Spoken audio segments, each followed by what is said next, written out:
तो जैसा कि आप सब लोग जानते हैं कि हमने इससे पहले 2 भागों में यह देख लिया था कि दोनों बहुएं एसी के लिए बड़ी बेचैन हो जाती हैं और फिर एसी लगवा भी देती हैं, परंतु फिर दोनों में इसलिए लड़ाई हो रही होती है कि एसी में कौन सोएगा।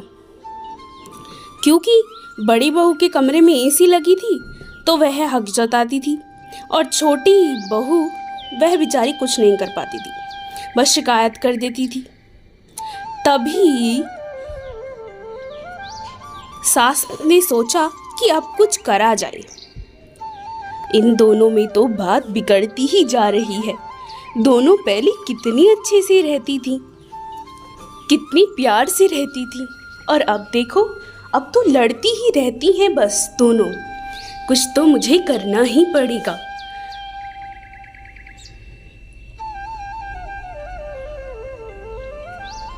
अगले दिन सुबह होते ही दोनों में फिर से लड़ाई चालू हो जाती है एसी के ऊपर, और वह दोनों आपस में लड़ाई ही करती रहती हैं। यह देखकर उनकी सास बड़ी ही दुखी हो जाती है, क्योंकि दोनों बहुएं बहनों की तरह रहती थीं और जब से एसी लगी है तब से दोनों दुश्मनों की तरह रहने लगी हैं। यह देखकर उनकी सास बड़ी ही परेशान हो गई कि सीमा और मीना उसकी बात ही नहीं मान रही हैं। बस दोनों करती क्या, सास के पास आ जाती और शिकायत करने के लिए लग जाती। ऐसे ही सीमा करती थी और ऐसे ही मीना करती थी। बस दोनों एक दूसरे की शिकायतें करती रहती थीं कि 2-2 एसी लगवा दिया जाए। तभी सासू माँ ने अगले दिन निश्चय किया कि वह उस दूसरे गांव में जाएगी जहाँ की वो काकी थी। तभी वह उस दूसरे गांव में पहुँचती है और उस काकी की बहू उसको मिल जाती है। अरे बेटा, मैं तो तुम्हारे घर ही आ रही थी। अच्छा हुआ तुम मुझे यहाँ मिल गई। मैंने कुछ बात करनी है।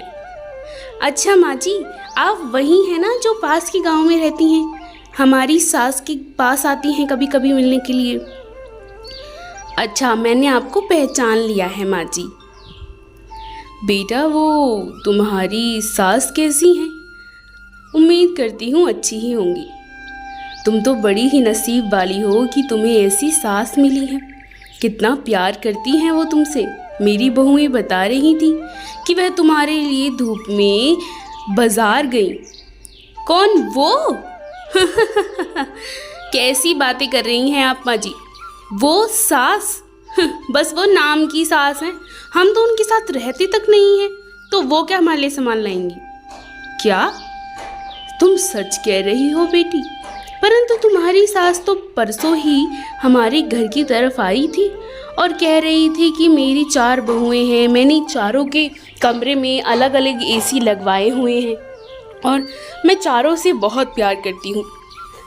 अरे, किसने पागल बना दिया आपको माँ जी? आप तो बहुत ही भोली हैं लगता है। पूरे गांव जानता है कि हम उनके साथ नहीं रहते, चारों ही अलग हैं। हाँ, ये तुम क्या कह रही हो? परंतु तुम्हारी सास तो कुछ और ही बता रही थी बेटी। क्या वह सत्य नहीं है? क्या तुम सही कह रही हो बेटा? अब मैं किसकी बात सुनूं? माँ जी, आप मेरी बात सुनिए। पूरा गांव जानता है कि वह कैसी हैं। वह हम उनके साथ नहीं रहते। प्यार तो दूर, हमसे बात तक नहीं करती हैं वो। ऐसा कहकर सासू माँ अपनी बहुओं को समझाने के लिए आ जाती हैं। बेटा, तुम्हें पता है जिस काकी जी की तुम तारीफ कर रही हो, वह काकी जी कैसी है? वह ऐसा सब कहकर अपनी बहुओं को सारी बात बताती है और दोनों बहुओं को अपनी गलती का एहसास भी हो ही जाता है कि वह दोनों कितनी गलत थीं। उन्होंने अपनी सास को कितना गलत समझा और वह दोनों अपनी सास से माफ़ी भी मांगती हैं और एक दूसरे से माफ़ी मांगती हैं, क्योंकि बहनें बहनें होते हुए भी उनमें लड़ाई हो गई थी। माँ जी, हमें माफ़ कर दीजिए, हमसे बहुत बड़ी भूल हो गई। और मीना, तू भी मुझे माफ़ कर दे। मेरे दिल में बिल्कुल ऐसा नहीं था कि मैं तुझे दुख पहुंचाऊं। अब से हम एक ही साथ रहेंगे, ठीक है? बेटा, गलती सबसे होती है, परंतु किसी की ऐसी बातों में ना आ जाना। और अगर तुम ऐसी बातों में आ गई तो देखो क्या हो गया। तुम दोनों कितने प्यार से रहती थी और अब तुम दोनों में लड़ाई झगड़े होने लगे।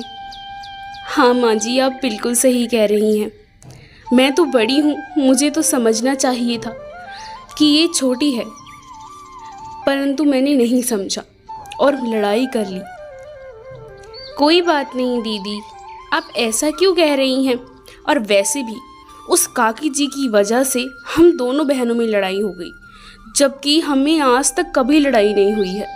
चाहे हमारे पति यहाँ रहें या ना रहें, हम दोनों मिलकर रहे हैं। वही तो, परंतु कोई बात नहीं, अब जो हुआ सो हुआ।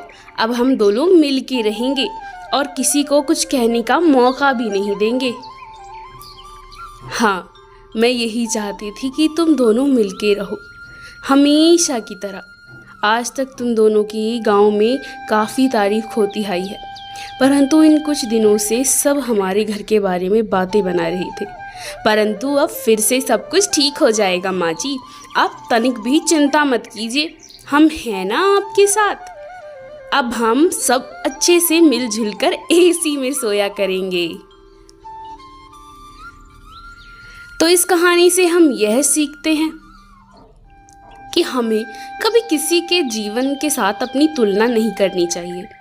जितना है उसमें खुश रहना चाहिए और कभी भी किसी की भी झूठी बातों में नहीं आना चाहिए।